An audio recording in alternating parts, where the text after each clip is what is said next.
Assalamualaikum warahmatullahi wabarakatuh.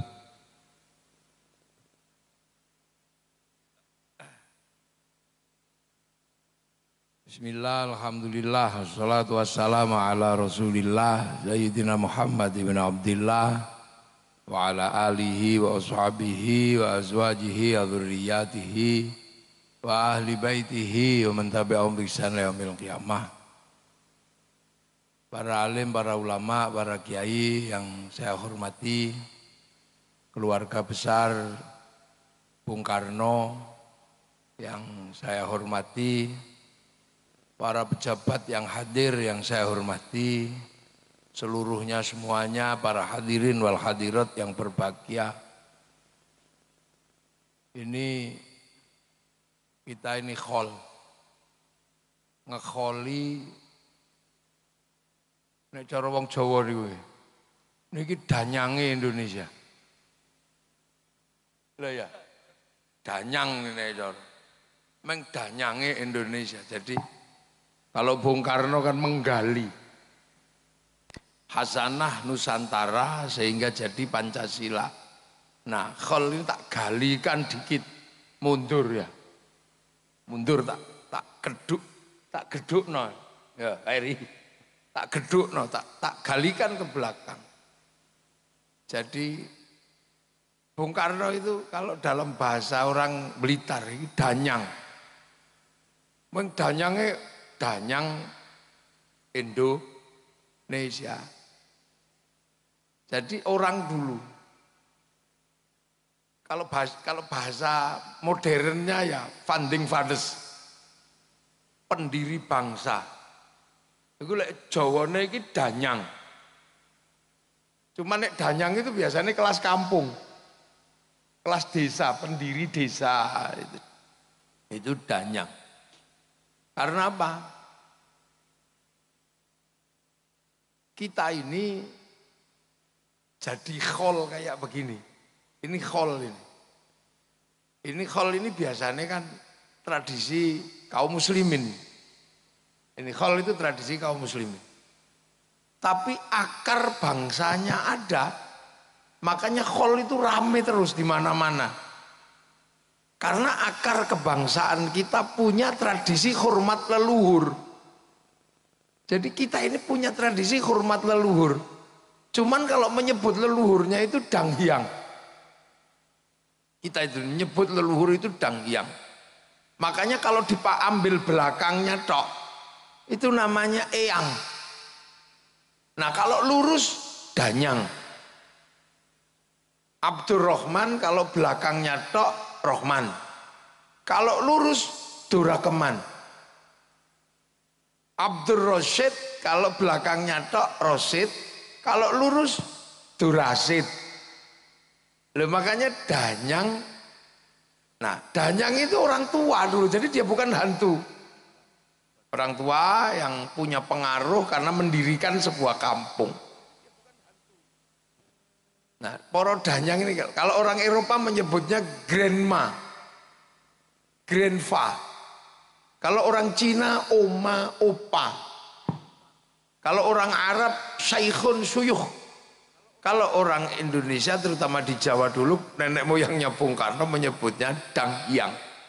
Makanya orang Jawa di sini menyebut danyang. Nah, danyang ini bukan hantu, mohon maaf. Ini gara-gara males belajar itu. Dikit-dikit hantu. Terus setelah itu beranak pinak ini danghyang ini. Beranak pinak itu ditanyain. Ada apa-apa cucunya itu nanya. Yang kalau mau nanam jagung kapan? Mau nanam padi kapan? Karena dulu nggak ada Google, jadi nggak ada googling, nggak bisa, makanya nanya lah. Ketika nanya dijawab. Setiap jawaban dari danghyang ini harus diestoke. Lah ngestoke dipegang betul. Itu namanya dipundi. Kalau orang kita dulu yang diestokno betul dipundi. Makanya poro danghyang karena dawuhnya itu dipundi, maka orang menyebutnya pepunden. Terus rumahnya namanya punden. Jadi punden itu bukan rumah hantu, itu rumah nenek moyang kita. Nah, terus ketika lama-lama makanan mulai berkurang, pertumbuhan penduduk dan ketersediaan makanan nggak imbang, maka melakukan migrasi. Ada migrasi kelas internasional, ada kelas lokal, transmigrasi, migrasi. Nah itu setahun sekali mereka rindu pulang, nengok dangyangi itu, nengok danyangi itu, setahun sekali pulang. Nah makanya kita punya budaya mudik. Kita ini budaya mudik tahunan untuk nengok dangyang. Nah bawa oleh-oleh. Sing hidup dikasihkan, yang mati disembayangi. Nah nyembayangi atau mendoakan leluhur, upacaranya dikenal dengan nama upacara serodo. Maka ketika upacara serodo itu dilakoni, dijalankan, maka ada istilah nyadran. Nah ini sadranan sebenarnya. Kalau nyadran, katok kalau belum dipakai, kalau dipakai katokan.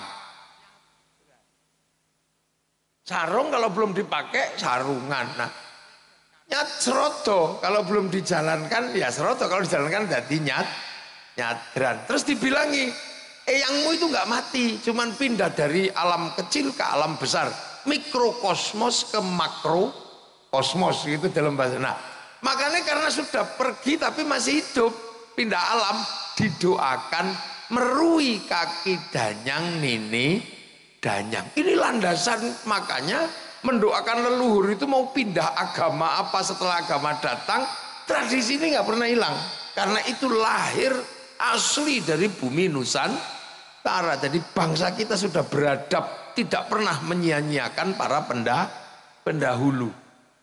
Loh, makanya kita ini punya sama kayak orang solawatan gitu, dangdutan, nyanyi, karena bangsa kita ini juga punya tradisi nyanyi. Makanya kalau ada konser, ada apa gitu, pengajian, ada konsernya ya karena kita punya tradisi nyanyi dari dulu nenek moyang kita. Sampai hari ini kan kita punya tradisi nyanyi. Di Jawa misalnya ono semute nyanyi, semuti renganana kebobong kang nyanyi, weru mentok nyanyi deh, tok mentok tak kandhani, weru pipo nyanyi tak duduk nganggo pipo ledeng. Lho sampai bojone minggat itu nyanyi kok, dang Bali Yosri nyanyi. Loh bahkan silet itu dinyanyikan kalau orang Jawa. Demok silet ku dikenai.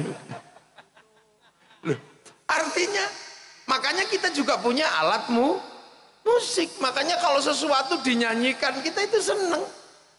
Makanya musik rap itu gak laku karena gak ada lagunya. Pagi hari saya makan, sore hari ke hall, tengah malam tidur, pagi hari hormat bendera. Ya gak laku, kok gak ada lagunya. Makanya kita juga punya alat musik. Makanya sekarang kalau ada dangdutan, ada konser ya ramai. Kok kita juga punya alat musik. Bahkan orang Eropa alat musiknya mudah bikinnya, wong gitar, kayu tali, kayu tinggal motong, tali kasih.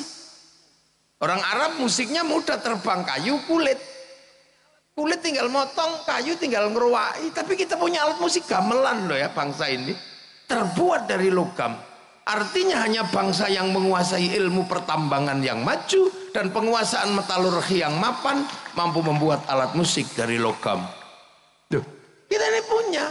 Loh makanya tradisi ini kita punya. Ini belum yang lain. Ini tak buka semua sampai subuh nggak rampung. Mungkin nanti kita buka di hall berikutnya. Tuh, kan ini terus ini mesti kita tahu. Kita punya akar. Nah, terus terkait dari danyang tadi yang serodo nyadran. Terus Islam kan datang ini ke Nusantara. Ini Islam datang ke sini mengajarkan hal yang sama. Kamu jangan lupakan para pendahulu. Ya, kamu jangan lupakan para pendahulu. Sebut dan doakan.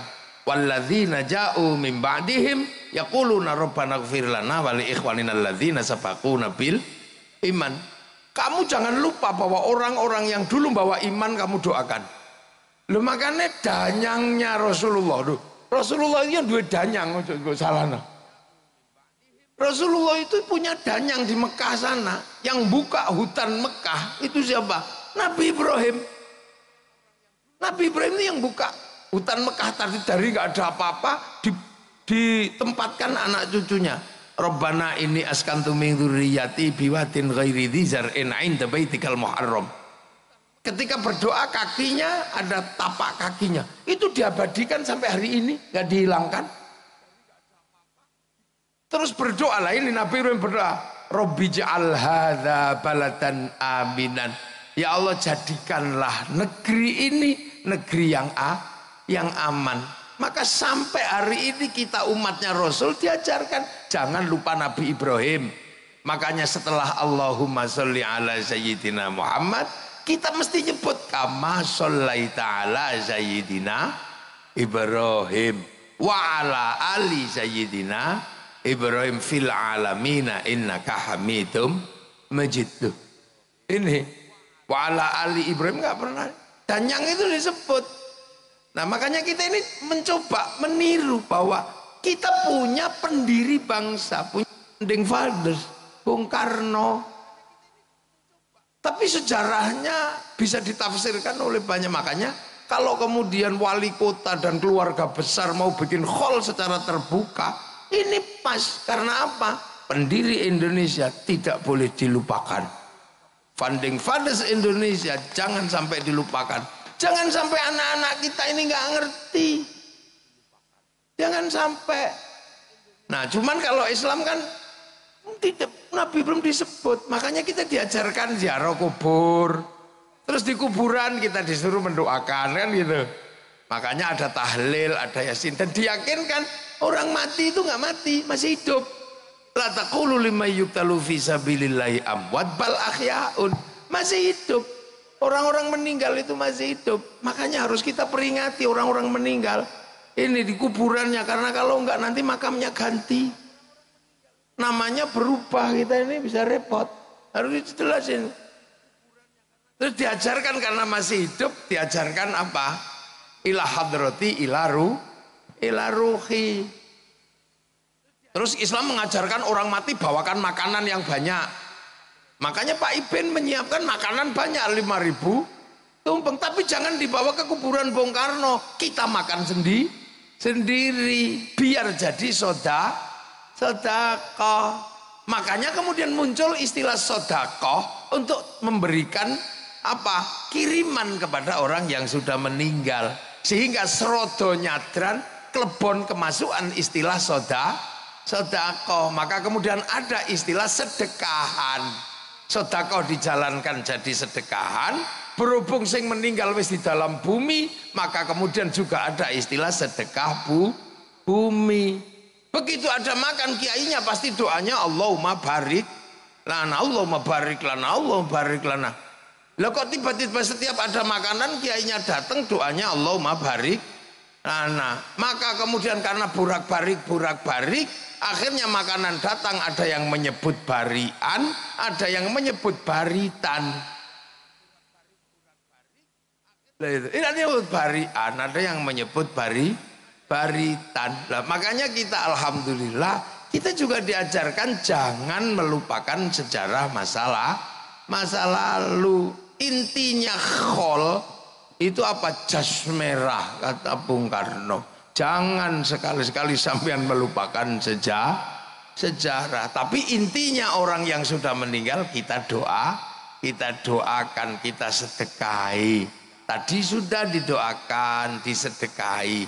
Baru setelah itu kita bicara manakib atau sejarah orang yang meninggal. Tadi sekilas disampaikan sejarahnya Bung Karno. Tapi Bung Karno ini kelasnya kelas nasional, bahkan kelas internasional. Bung Karno ini bukan kelas lokal, beliau kelas internasional. Makanya sampean coba jalan ke Maroko sana, itu ada jalan Soekarno. Di Kuba ada, di daerah perang, daerah Peshawar sana ada nama Bung Karno. Bahkan sampean kalau mengaku Indonesia gitu ziarah ke makam Imam Bukhari, Orang tahu, oh ya Indonesia, Soekarno, jalan. Bahkan sampai di Mekah ada pohon Soekarno. Jadi Bung Karno ini kelasnya kelas internasional. Karena apa? Karena nation state yang beliau bangun berjejer dengan nation state negara lain. Karena Bung Karno yang pertama berbicara bagaimana membangun bangsa. Ini gimana cara membangun bangsa? Karena bangsa kita ini kan sudah bangsa yang sudah utuh, sudah kuat. Sebagai nation kita ini sudah jalan sebagai bangsa. Kita mengenal bangsa Singasari, kita mengenal bangsa Majapahit. Bahkan bangsa kita bukan bangsa yang main-main. Makanya Bung Karno tidak pernah melepaskan bagaimana menggali masa lalu. Karena kita punya kekuatan untuk bikin bangsa dan negara. Berbicara tentang strategi politik, kita punya kitab Negara Kertagama. Kita punya pelajaran bagaimana membangun Majapahit yang beraneka suku, beraneka ragam. Kita bisa baca dari situ.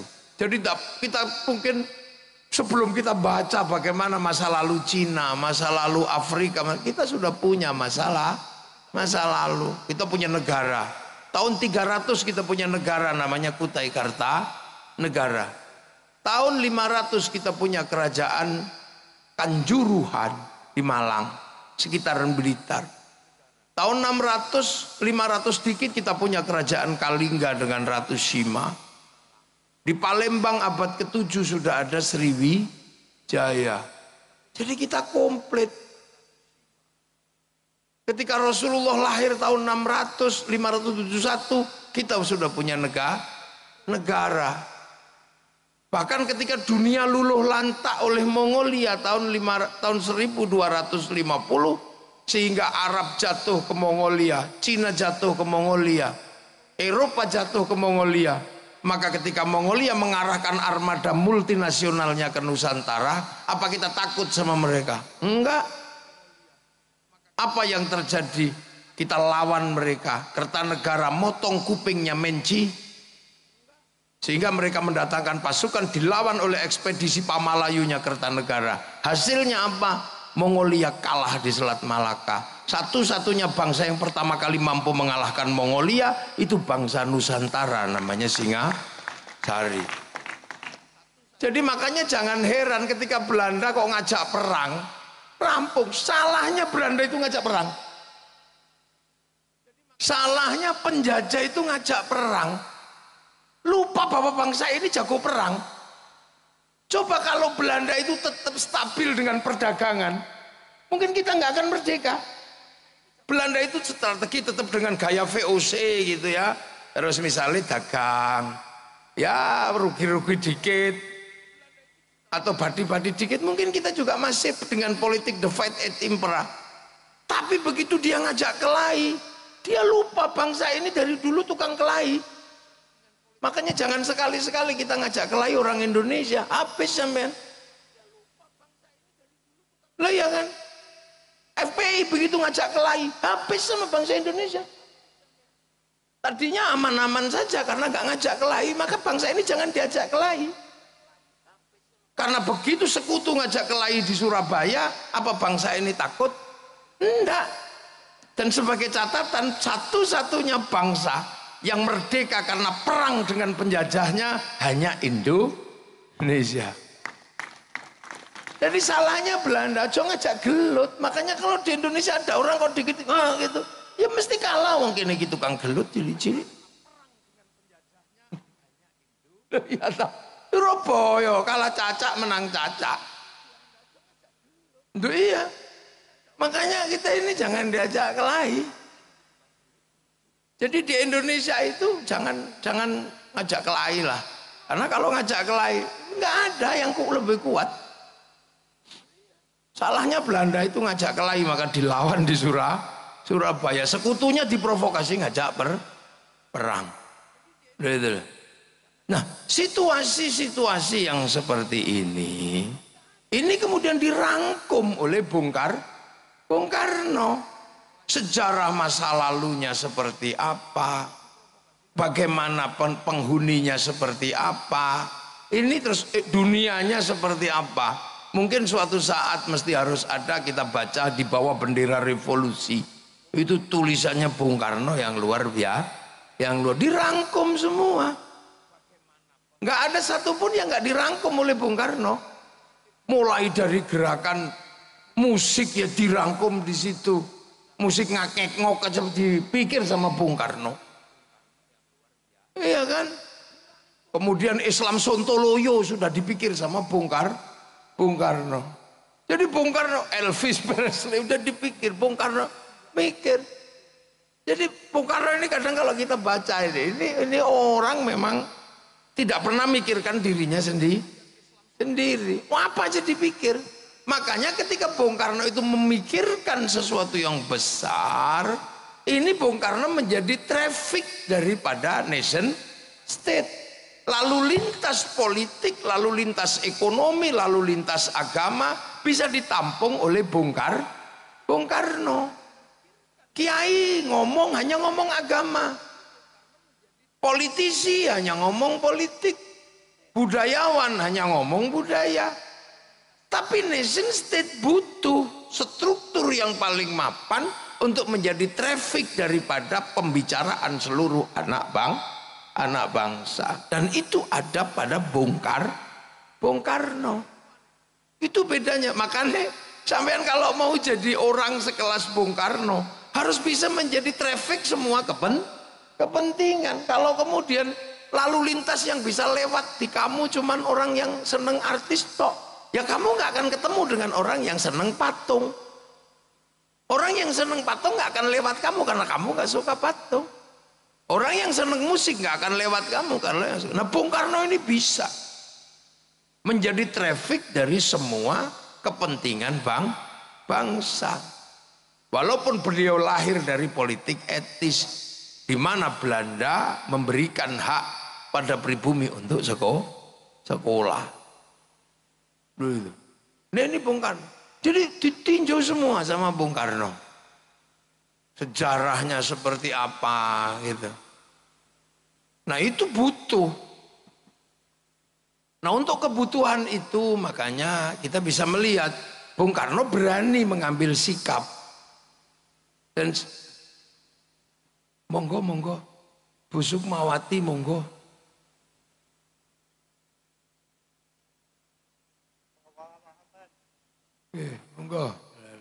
Monggo Bu Sukma monggo. Nggih, monggo lah jenengan WA kula bal-balik niki. Kula pun disiki dine gak teko. Monggo mriki. Nggih. Nggih, monggo. Monggo lenggah. Oh ini nggih. Jadi kira-kira Bung Karno itu wajahnya yang gak jauh-jauh lah dari Bu Sukma, dari putrine. Terketa ini kata ya podo. Jadi sekali lagi bangsa ini itu arusnya banyak. Jadi karena kita ini puluhan suku, puluhan bangsa, puluhan agama, kepercayaan, dan ini semua membawa arusnya masing-masing. Semua punya ceritanya masing-masing. Semua punya ceritanya. Nah, yang mampu merangkum itu, nah itulah Bung Karno.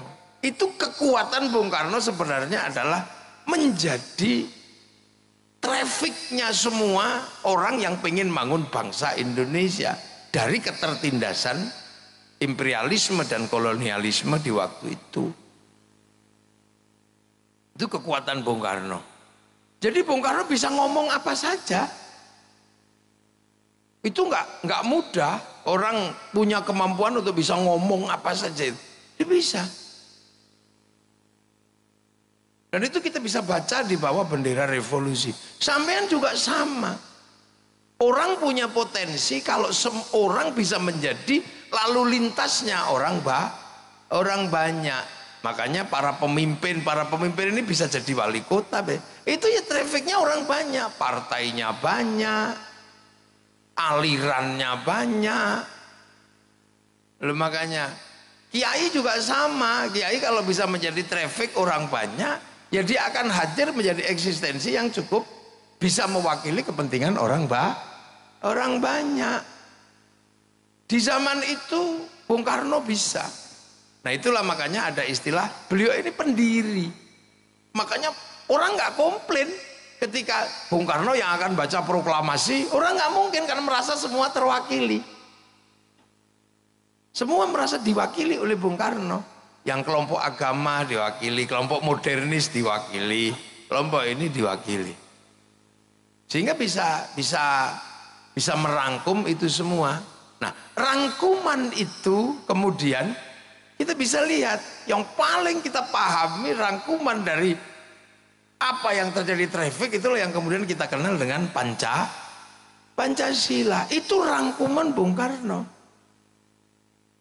Bahwa di Indonesia orang tidak mungkin menjauhkan diri dari Tuhan. Apapun Tuhannya, apapun kepercayaannya, orang Indonesia nggak mungkin tidak bertuhan. Dan sejarah bangsa ini tidak pernah melepaskan dan meletakkan Tuhan menjadi kelas 2. Tuhan menjadi kelas 1. Semenjak zaman lahir agama kepercayaan, yang namanya kapitayan itu Tuhan sudah tertinggi. Tan keno kinoyo ngopo. Kedatangan Hindu, Tuhan juga tetap tertinggi. Makanya kasta yang ngomongin Tuhan itu kasta tinggi. Namanya Brahmana. Dia bukan kasta kelas 2, dia kasta kelas 1. Tuhan tetap yang tertinggi. Loh, makanya ketika merangkum ini semua, jangan pernah sekali-sekali orang Indonesia melupakan landasan Tuhan. Makanya nomor 1 itu ketuhanan. Nah, setelah ngurus urusan ketuhanan, jangan pernah melupakan bahwa urusan kedua adalah urusan manusia. Karena pergerakan dunia ini pasti karena manusia. Dunia ini ada dan kita bisa nikmati karena ada manusia. Kalau cuma sapi tok, itu dunia nggak bergerak karena sapi monoton. Kalau dunia itu hantu gitu, nggak, dia monoton. Tapi berhubung dunia ini manusia, ini nomor 1. Coba, manusia yang kita lihat sederhana ini menggerakkan dunia. Bibir manusia itu menggerakkan pabrik lipstik. Asetnya triliunan. Makanya semalam saya di PDI Jogja saya bilang, kalau bisa itu kita ini punya patung manusia. Jadi kalau bisa sampean itu di rumah itu punya patung manusia. Bukan untuk disembah atau apa. Tapi sampean hitung apa yang bergerak di dunia ini yang bersandar pada manusia. Kamu bikin patung aja manusia gitu. Itu kepalanya itu menghasilkan industri topi, industri semir, triliunan di situ. Kopiah, topi, kemudian rambut menghasilkan semir. Di dalam rambut menghasilkan kutu, kutu menghasilkan pabrik peditok. Loh, itu kalau dunia ini apa yang tidak bergerak dari manusia? Maka setelah urusan Tuhan, ini kuncinya di manusia. Coba, ada negara yang hidup cuma dari muka manusia. Ada, Prancis. Dia cuma hidup dari blush on, dari lipstick. Lihat gigi manusia melahirkan apa? Pabrik odol, pabrik sikat. Itu di kepala ini asetnya triliunan. Jadi kalau kita berbicara manusia, jadi ojo sembrono zaman dengan manusia. Cuman kadang kita nggak pernah mikir manusia. Kita cuma begitu mikir kambing lupa manusia. PDI begitu mikir banteng lupa jangan. Banteng lali menungso. Manusia, iya. Mata ini melahirkan industri moto triliunan asetnya, sampai apa itu yang namanya hidup ini mah itu orang bisa hidup, ibu-ibu ini bisa hidup itu karena apa? Alis ini ya Allah triliunan. Jari ini menghasilkan industri kuku, ini potong kuku, manikur, pedikur. Loh, ini bergerak. Makanya setelah Tuhan menciptakan dunia ini, kamu lihat manusia dulu, manusiaan jangan sembrono. Mau nindas, mau ditindas, mau perang, mau apa, kuncinya ada di manusia. Nggak ada perang sapi, nggak ada. Sapi bisa bertarung karena dinaiki manusia. Kuda berkelahi karena dinaiki manusia. Coba, ada negara-negara manusia yang bisa hidup. Lihat manusia ambekan, bikin industri oksigen. Yang kemarin ketika COVID, betapa mahalnya oksigen, yang orang Blitar nggak pernah kepikiran. Baru kepikiran oksigen itu cuman kalau ada entutnya baru kepikiran cari oksigen. Bayangin, dunia ini bergerak di manusia. Turun ke bawah dikit, gitu. Ada di pantat, menghasilkan industri kursi. Begitu berbicara yang keluar dari pantat, ada industri pempes. Triliunan itu asetnya. Loh, jangan dikira itu sederhana. Begitu nya nggak keluar, ada industri dulkola. Begitu keluarnya terlalu lancar, melahirkan industri pabrik obat mencret. Diapet. Terus stop lu. Mau dio lu. Coba sampean. Naik dikit bagian depan menghasilkan industri kondom. Loh, coba. Loh, itu industri, jadi dunia ini bergerak itu di situ. Makanya kemanusiaan ini tidak boleh sampean tinggalkan setelah urusan Tuhan. Dan setelah itu sampean harus mikir. Makanya para pemimpin kepala daerah ini harus punya patung. Pak Ibin, lu santri kulo niku Ibin niku. Kulo sing ngomong niku mbiyen ning Jogja. Saiki dadi wali kota ya wis. Top. Dadi muridku wis ono sing dadi wali kota. Top. Makanya berapi-api. Berdemonstran nih. Jadi coba, apa yang tidak ada dari manusia coba? Ada syuting. Itu syuting, itu kenapa? Karena manusia pengen gambarnya ada. Ada rokok karena manusia ngantuk. Coba, nggak ada satupun di dunia ini yang nggak berhubungan dengan manusia. Makanya manusia harus mendapatkan prioritas kedua setelah ketuhanan. Tapi ingat satu prinsip, manusia nggak bisa mandiri, manusia nggak bisa independen.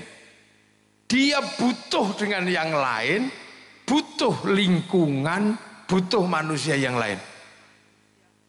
Manusia nggak bisa hidup sendiri, sudah. Makanya konsep kehidupan begitu, manusia nggak bisa berdiri, dia butuh orang lain. Pengen cantik butuh orang Prancis. Kita minum di sini butuh Danon. Kita butuh macam-macam. Manusia nggak bisa hidup sendiri. Makanya ketika manusia nggak bisa hidup sendiri, sama Tuhan, kamu manusia hidupmu karena makan.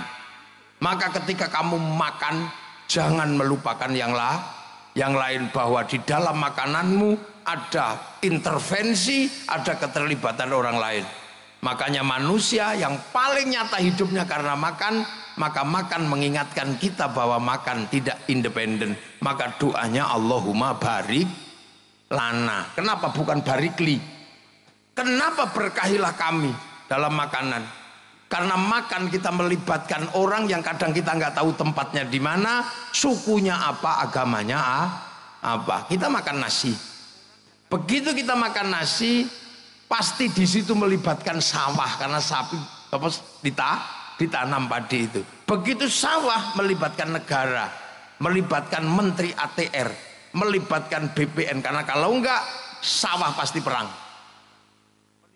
Setelah padi itu ditanam, kita melibatkan pabrik pupuk. Entah di mana pabriknya kita nggak tahu. Kita nggak tahu pabriknya di mana. Siapa yang bikin insinyurnya? Begitu kita panen, kita melibatkan mesin pemanen. Begitu kita masak nasi, kita melibatkan pabrik kompor. Kita melibatkan pabrik LPG. Kita melibatkan pabrik apa? Rice cooker. Itu dunianya di mana kita nggak tahu.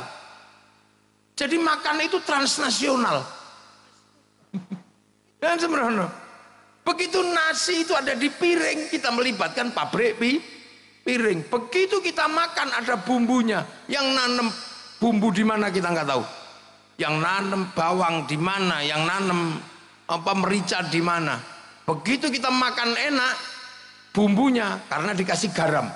Yang bikin garam kampungnya Pak Said Abdullah ini, Madura. Dan kita kadang curiga sama orang Madura ketika bikin garam. Kita curiga, jangan-jangan ditambah garamnya itu kencing dia.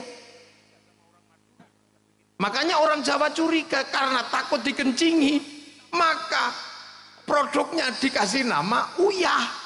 Karena khawatir pas bikin nguyuh.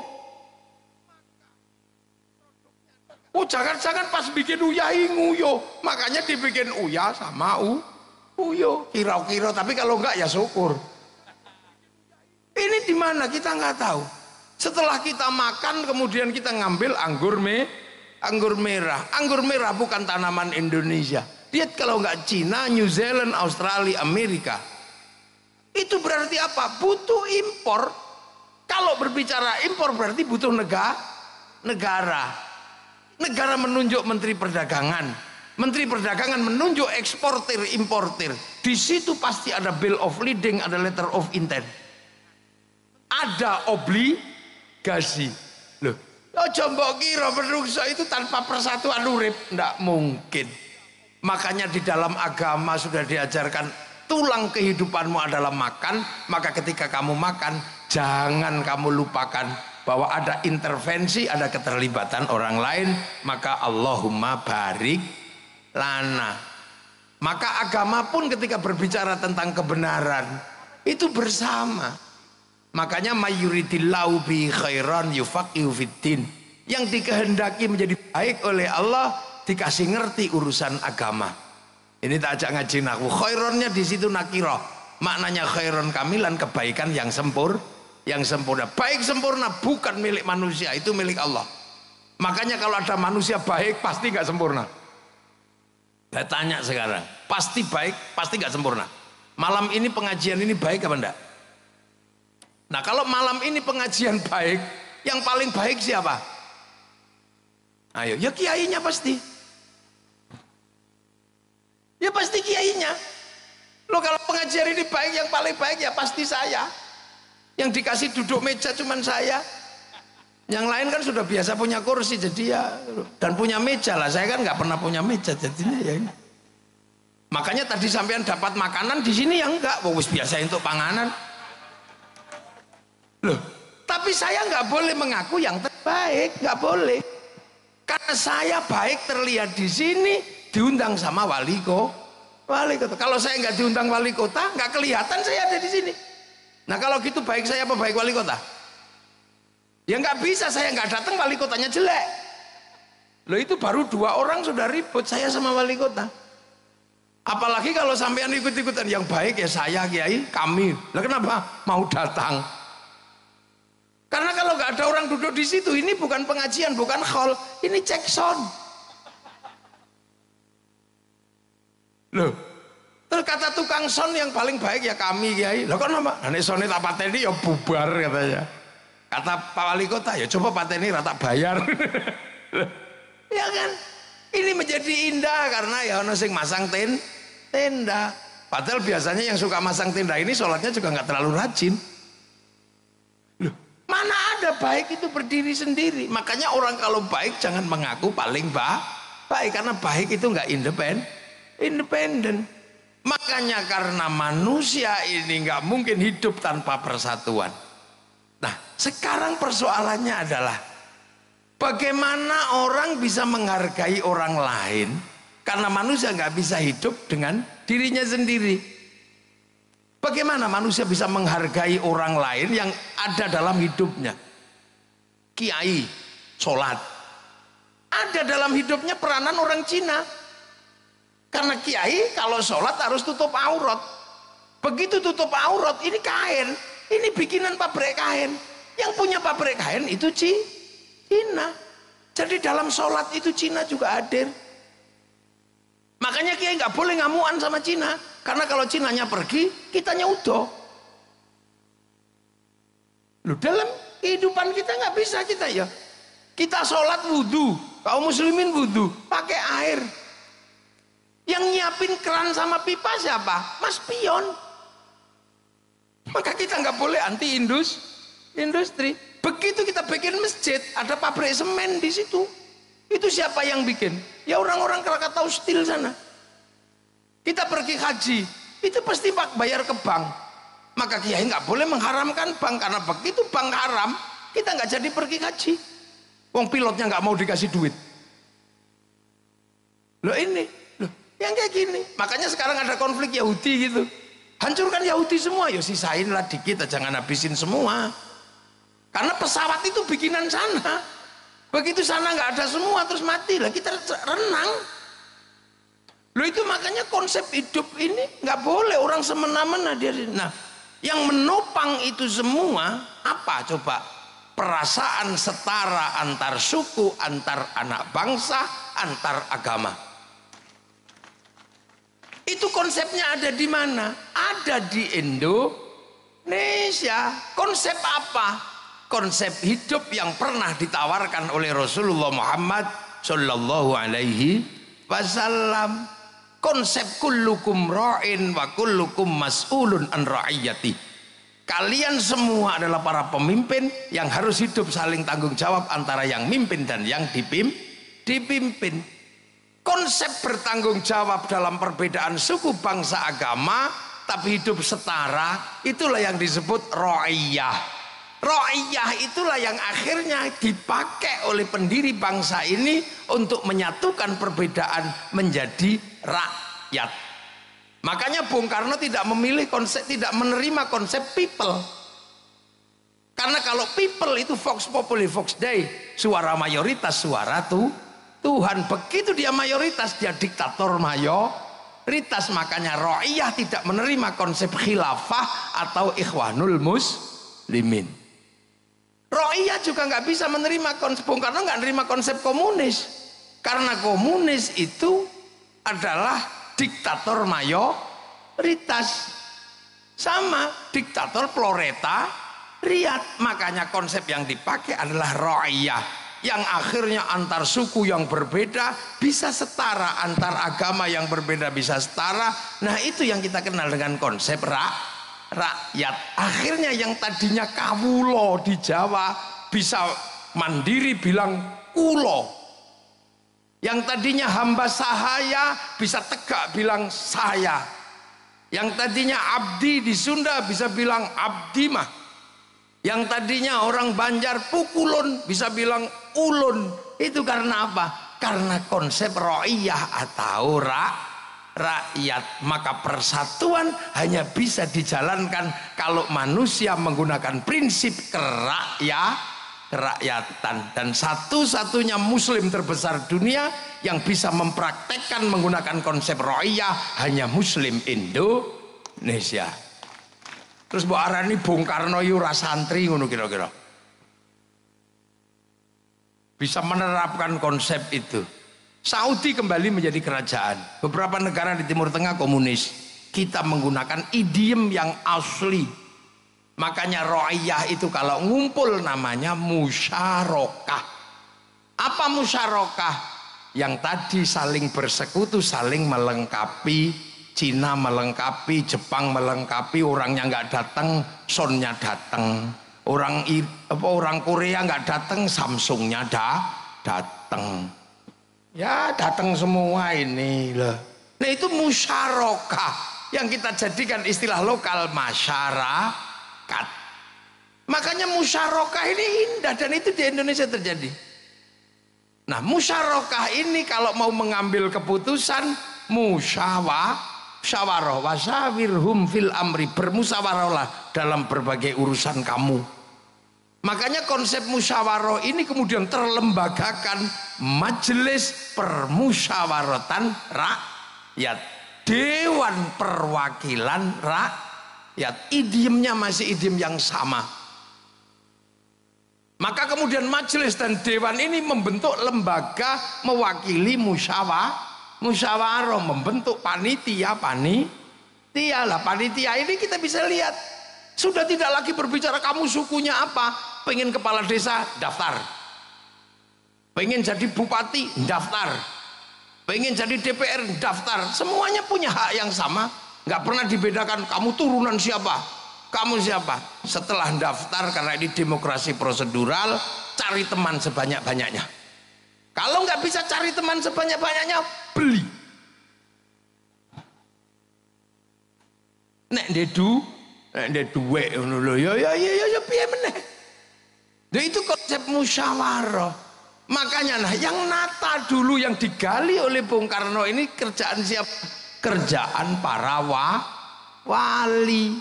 Nah, kenapa di Indonesia Anda mengenal wali? Karena dulu Indonesia itu Hindu, kasta tertinggi Brahmana. Makanya yang bisa imbang berbicara dengan Brahmana para wali. Saudagar nggak bisa ngomong agama di Nusantara karena saudagar itu kastanya Sudra. Ini wali. Makanya akhirnya penataan ini oleh Bung Karno dilembagakan menjadi wilayah. Al-wali al-wilayah. Jadinya apa? Konsep ra'iyah musyarakah musyawarah menjadi wilayah yang disebut NKRI, Negara Kesatuan Republik Indonesia. Hasilnya apa? Arab satu bangsa pecah puluhan negara, Cina satu bangsa pecah puluhan negara, Afrika satu bangsa pecah puluhan negara. Kita puluhan suku bangsa agama mampu bersatu dalam satu negara kesatuan Republik Indonesia. Lah itu. Makanya ini kerakyatan menjadi landasan. Terus yang mimpin siapa? Harus orang yang jernih. Hatinya penuh nilai ketuhanan. Hati yang penuh ketuhanan nilainya disebut hati yang penuh hikmah. Maka kerakyatan aja bisa dipimpin oleh hikmah. Ini bahasa-bahasa padat yang luar biasa, yang saya nggak yakin orang sekarang bisa menggali bahasa yang padat itu. Oleh hikmah, kebijaksanaan. Ingat, kebijaksanaan. Karena apa? Tempat orang di mana-mana. Kalau misalnya presiden Indonesia asalnya dari Jakarta, kok yang diurusi Jakarta tok. Jadi Bupati Blitar itu asalnya dari Kecamatan Pelingi. Kok yang diurusi Pelingi tok. Itu bukan bijaksana, itu bijak sini. Loh, makanya kebijaksanaan bukan kebijaksinian. Butuh permusyawaratan dengan konsep perwakilan, akan tercipta keadilan sosial bagi seluruh rakyat Indonesia. Loh, ini nggak ada lagi yang cerita sekarang. Nggak ada lagi bahwa ini butuh darah dulu. Untuk tegaknya NKRI itu butuh darah. Jangankan NKRI, mendirikan bendera itu mati dulu orang. Yang sekarang harganya 15.000 mungkin, itu dulu mati sampean. Karena ini negara, karena berhadapan dengan negara yang lain. Di Jogja takut biar gak ditembak itu kalau mendirikan merah putih, taruh dalam rumah. Belanda curiga, tiangnya dikasih tebu. Masih curiga tiangnya dikasih kelapa. Masih curiga tiangnya dikasih pisang. Masih curiga tiangnya dikasih kelapa, padi. Masih curiga bawa tumpeng. Begitu tumpengnya habis, padi mengering, pisang rontok, kelapa rontok, padi rontok, yang tersisa apa? Tinggal merah putih di dada kami anak-anak Indonesia. Begitu masuk Surabaya, masalah. Merah putih biru Surabaya gak kena di kalah cacak menang Cacat. Begitu merah putih biru disobek, hasilnya apa? Berapa ribu yang mati berkalang tanah itu demi berkibarnya merah putih. Sekarang merah putih udah nggak minta nyawa, cuma minta gini dok. Iku ono sing alasan musyrik, ono sing alasan bid'ah. Kayaknya orang itu di zaman perang kakek buyutnya mata-matanya Belanda itu. Jadi menjadi bangsa itu nggak kok terus kemudian idiom slogan dia diperjuangkan.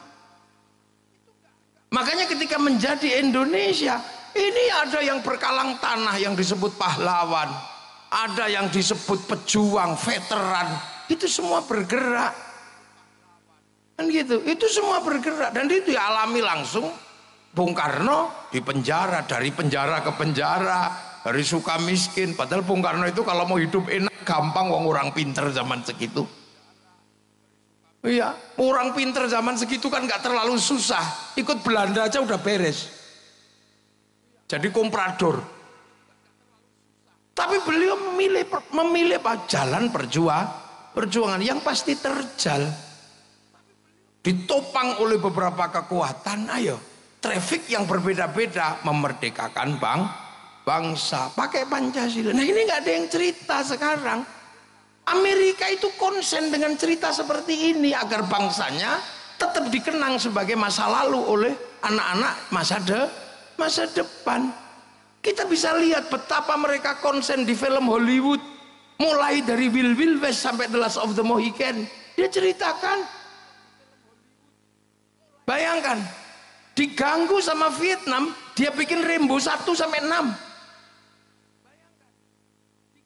Bangsanya diganggu secara spiritual oleh Cina, dia bikin American Shaolin, American Kung Fu.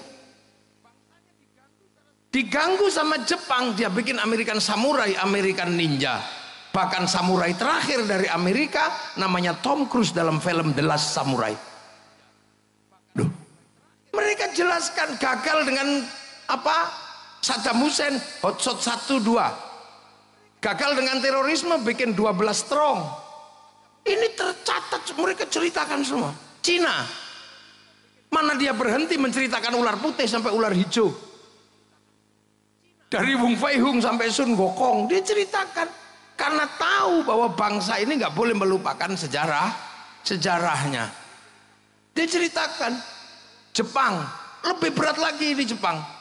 Karena semangat membangun bangsa dengan menanggung beban luar negeri namanya dumping. Semangat Bushido diceritakan, semua diceritakan mulai Oshin sampai rezim Tokugawa dan restorasi Meiji runtuh, diceritakan dengan epik yang luar biasa dalam sebuah cerita Samurai X dengan tokohnya Rurouni Kenshin. Ini dibangun. Malaysia, pernah nggak sampean bayangkan bahwa Malaysia sedang mencoba menceritakan bangsanya? Dia kembalikan bangsa Malaysia, orang Melayu kepada Si Upin dan Si Ipin. Si Ipin dan Si Upin nggak boleh lupa, fundamen bangsa Malaysia ada keterlibatan orang India. Maka kenalkan Si Upin dan Si Ipin dengan anak kecil namanya Jarjit. Dia nggak boleh ribut dengan anak-anak Cina, kenalkan Mei Mei. Dia nggak boleh ribut dengan anak Indonesia, kenalkan Susanti. Duh. Ini bangsa lain kerja. Malaysia apa Korea menceritakan apa? Dia ceritakan dari meja makan dengan derai air mata namanya drakor.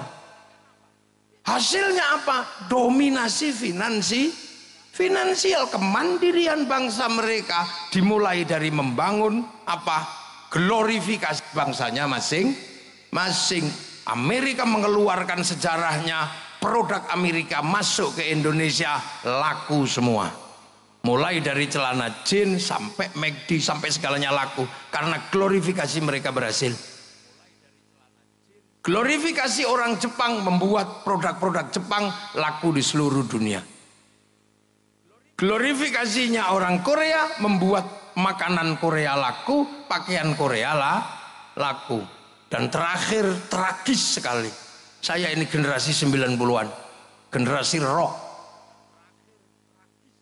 Iya, generasi rock, generasi saya itu. Musik rock yang dulu melegenda bahkan mampu menjebol perang dingin antara Amerika sama Rusia, itu namanya Metallica. Dia konser di Moskow di Lapangan Merah, pengunjungnya 6 juta. Semua menganalisa nggak mungkin bisa dikalahkan, bahkan Woodstock juga nggak akan bisa mengalahkan, karena konser itu menjebol perang dingin. Itu sejarah yang nggak mungkin bisa dilupakan dalam situasi luring. Begitu ada COVID, diajar sama BTS. Sekali konser yang nonton 100 juta orang lebih. Seminggu 4 kali, 1 tahun saya hitung pemasukan dari BTS yang ceng itu. 1 tahun pemasukan ke Korea 2.500 triliun. Kalah korupsinya Wilmar yang cuma 11. Loh, ini duit semua sampean, jangan dikira. Loh gitu. Makanya waktu itu Bung Karno begitu jadi bangsa, apa yang beliau pikirkan? Berdikari. Mari kita berdiri di kaki sendiri. Tapi tantangan terbesar Bung Karno adalah Hitler yang jatuh, 45 mati, 48 Jerman jatuh. Apa yang terjadi? Pisah antara Soviet sama Amerika. Bung Karno dipaksa, you mau ikut Soviet apa ikut Amerika? Enggak, non-blok. Maka kemudian bikin Asia, Afrika, macam-macam. Dan enak ketika bikin non-blok, karena apa? Intelektualnya nasionalis. Balai Pustaka sebagai pusat pengetahuan ditanya, kita mau berkiblat kemana kalau kita non-blok? Apakah kita akan menduplikasi Eropa? Enggak. Ada novel berjudul Salah Asuhan. Apakah kita akan menduplikasi model Arab? Enggak. Di bawah lindungan Ka'bah. Apakah kita akan menduplikasi Belanda? Oh jangan. Tenggelamnya kapal Van der Wijk. Apakah kita akan bangun murni Indonesia? Siti Nurbaya. Jawaban. Tapi Bung Karno bertahan di situ juga nggak mudah. Karena apa? Gelombang industri dunia bergerak menyasar seluruh masyarakat dunia. Akhirnya kemudian hanya bertahan dari 45 mendekati 65. Kemudian bangsa ini ada yang nyelip, membawa apa? Membawa sesuatu dari luar yang akhirnya kita harus apa? Membuka diri karena perubahan yang ada di luar. Masuklah kapitalisme model baru namanya developmentalism. Nah akhirnya ya sudah, Bung Karno terjatuh. Nah dengan berbagai epiknya, ada dinamika PKI, ada dinamika apa. Ini sebenarnya adalah perubahan yang harus ditanggung oleh Bung Karno yang mau bertahan dengan berdikari. Karena tetap mempertahankan konsep marhen. Punya sawah sendiri, dikelola sendiri, itu masih bisa. Tapi semakin lama orang hidup seperti itu nggak bisa. Karena di sawah yang tadinya cuma butuh pawon, dapur, butuh kayu, sekarang butuh kompor gas, itu industri. Sudah nggak bisa begitu. Kemudian beli kompor gas pakai WA, Bu kirim kompor gas. Begitu WA, yang terlibat adalah Mark Zuckerberg. Loh, iya kan? Mark Zuckerberg pakai cloud di sana. Begitu kita bilang, ya sudah pakai transportasi, semua sudah nggak bisa. Ini dunia baru, dunia digital. Makanya kita harus mempersiapkan diri menghadapi dunia digital. Ini harus kita hadapi. Ketahanan digital yang paling mungkin nanti saya pesan kepada bapak-bapak yang dari Jakarta. Ketahanan digital harus dimulai dari mana? Dari ketahanan kita memperjuangkan coding dan algoritma internasional kita. Kita punya huruf, tapi huruf nasional adalah huruf Latin, sehingga coding kita algoritmanya adalah algoritma Latin. Cina nggak mau. Cina menggunakan algoritma sendiri, huruf sendiri masuk dalam domain internasional, sehingga dia bisa lawan Amazon pakai Alibaba. Dia bisa lawan WhatsApp pakai WeChat, dia bisa lawan Facebook pakai QQ Runner. Kita nggak bisa punya ketahanan digital nanti. Itu Pak Ganjar, para petinggi-petinggi negara. Saya cuman usul aja, wong saya cuman bisanya nggak raja. Algoritmanya itu algoritma abjadun hawazun. Lah ya, ini negara. Nah, Bung Karno menghadapi problem di situ. Ya sudahlah, akhirnya bangsa ini terus bergerak. Dan sampai hari ini bangsa ini melewati fase yang sangat panjang. Dan nanti entah sampai kapan, karena orang juga harus berpikir ini Cina apa Amerika.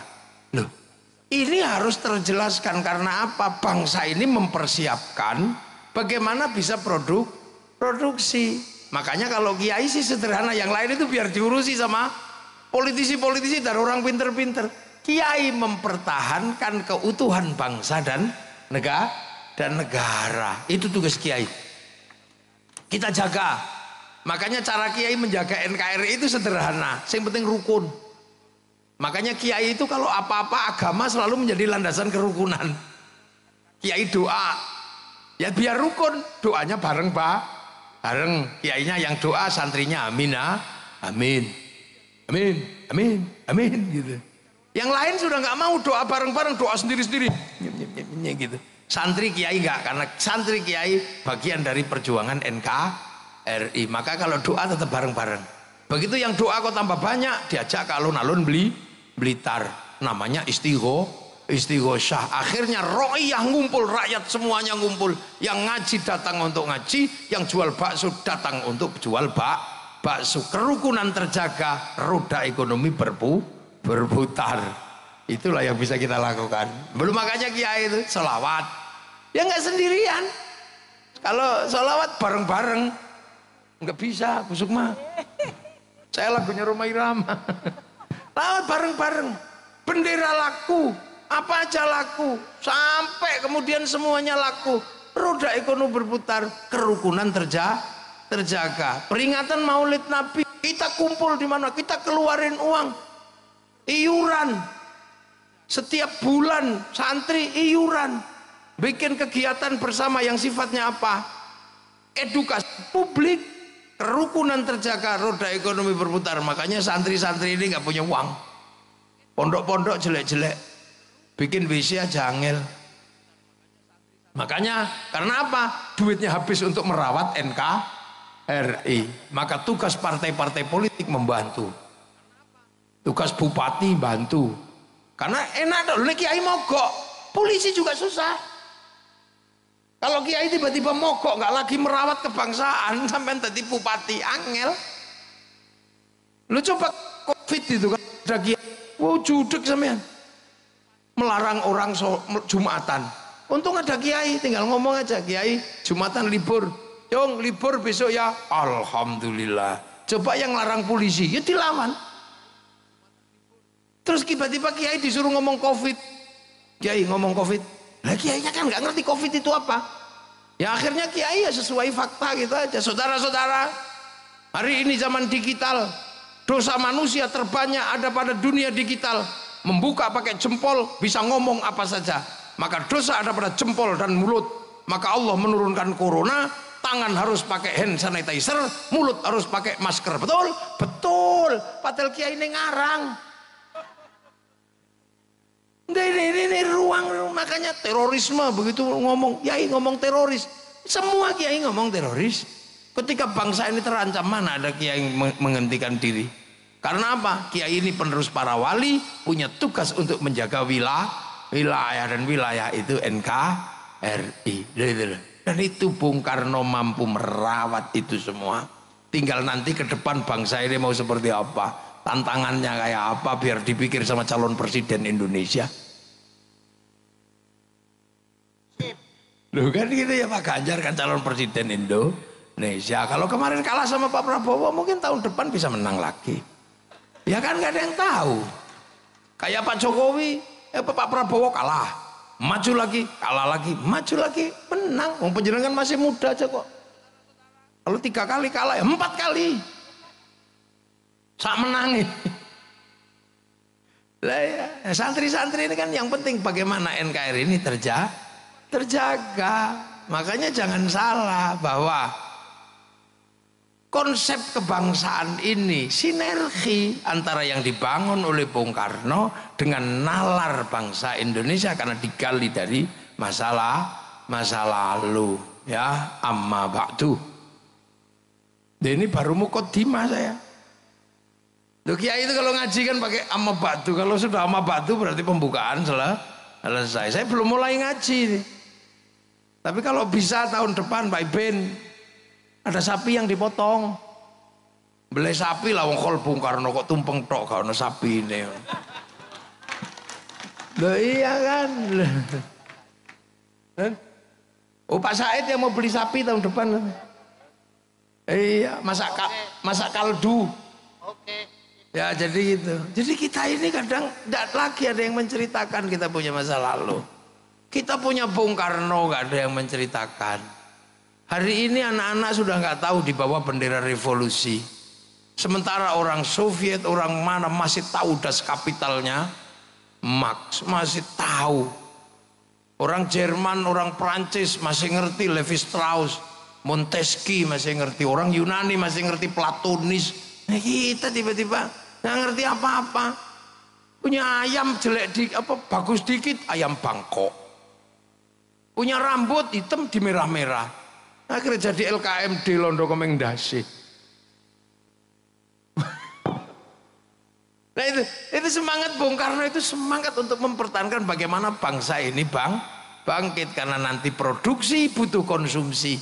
Konsumsi terbesar itu berbanding lurus dengan rasa cinta pada bangsa dan negara. Makanya kita ini ngomongin bangsa dan negara, ngomongin Bung Karno. Semoga malam hari ini bermanfaat dan nanti bisa kita lanjutkan pada call berikutnya. Assalamualaikum warahmatullahi wabarakatuh.